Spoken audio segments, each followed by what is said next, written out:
આપણામાં એક કહેવત છે કે અમુક ડોહા ડોહી છે ને એને લખણે હેરાન થાય, એમાંનો આ ટ્રમ્પ એક છે.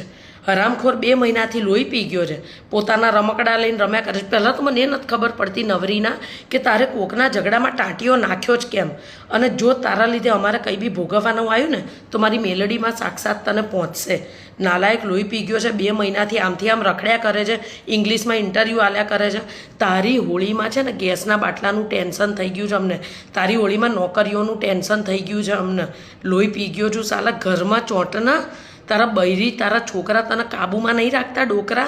અને જો બીજી વસ્તુ, આજે સાંજે 8 વાગે આવીને મોદીજીએ જો અમને કંઈ બી કીધું ને કે તકલીફ છે તો તું મરી ગયો છું, યાદ રાખજે. ઘરમાં ચોંટાઈ રહી એક ખૂણામાં, બરાબર છે.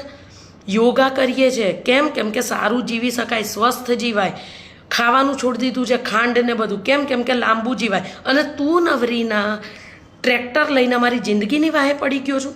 તારી એવી લેવલની પથારી ફાડશે ને ગુજરાતીઓ, એટલે તું સીધો મરી જજે, બરાબર છે. ઉધારના ઝઘડા લઈશ નહીં, ઘરમાં ચોંટજે નવરીના. આવીને ઇંગ્લિશમાં યે કરીને લોહી પી ગયો છે.